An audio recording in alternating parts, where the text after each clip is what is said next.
Oh, We all love a sappy love song during times of longing, but why?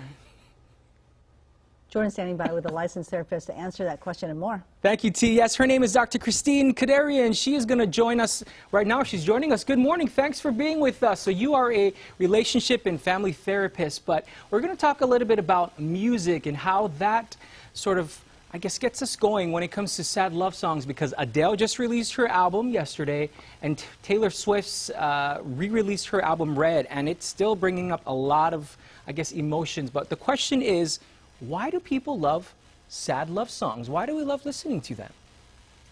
Great question. So basically, when we experience heartbreak or really any difficult emotion, it can be really difficult to put words to our experience. So when we have Adele or Taylor really sing and share an experience that we connect to, this can be a really healing experience for us, because it becomes a safe space for us to really connect with an emotion that we might not even know how to express ourselves. So this kind of vicarious healing happens when we listen to these amazing women really pour their heart out through their music. So do you, as a therapist, as a doctor, do you suggest for people to find an artist or a song or an album that they like, whether they're going through a relationship or not, to help them sort of overcome their ex or the whole process of the breakup? Because it can actually take a while for somebody to really get out of that funk, right?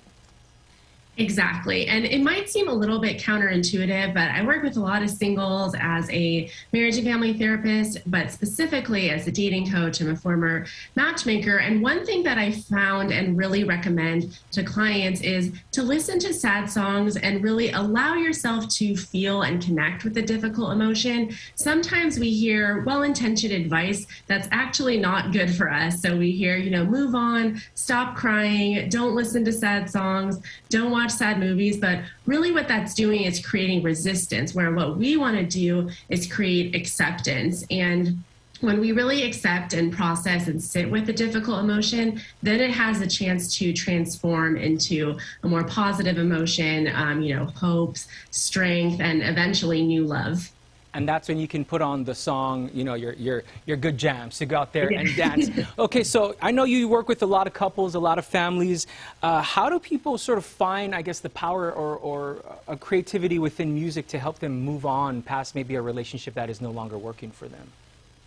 Great question. I always recommend that if you're going through a difficult time, whether it's in relationships or otherwise, especially in the last few years, as we've experienced just as a society, it's really good to harness your creativity to express yourself through those difficult times. So some of the things that I recommend doing is, pulling out your arts and crafts, maybe around the holidays, expressing yourself through painting, through music, through writing, even through watching or consuming movies, music, because really what happens through this experience is it helps you to have a safe space to express something and pair that with something you enjoy. So you might feel sad, so you start, playing or listening to music, but music is something that brings us joy as well. So through the pairing of that experience, you can really get some of that healing, and then it also can distract you from doing some other, engaging in other coping mechanisms that aren't as healthy for you as well. So bring out that creativity during the holidays. There we go. Play the sappy love songs.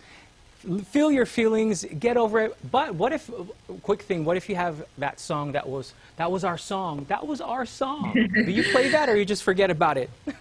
Yeah, that's also a great question. So what researchers actually found is that when it was, your song, what it brings up is some nostalgia, because usually if we just experience, a breakup or the one that got away, we can feel like we're really sad and angry, but usually we have complex emotions. So there's multiple emotions going on. There might be some good memories. There might be some difficult ones. So it's good to give voice and space to all of those emotions, and sometimes play those songs, and then sometimes play other songs that really connect to the anger or sadness. So all music is welcome, because it just helps us connect to our experience, which can be complex as well. Absolutely. All right, Dr. Christie Kederian, you're also a musician as well. You can learn more about her on her website listed right there, or check out her Instagram account. She got 2 of them listed up there. We'll have it on our website as well. Thanks for giving us some insight on how music and all the sappy love songs that we love to listen to can actually be healing. So have a great weekend. Thanks for joining us, and happy early Thanksgiving.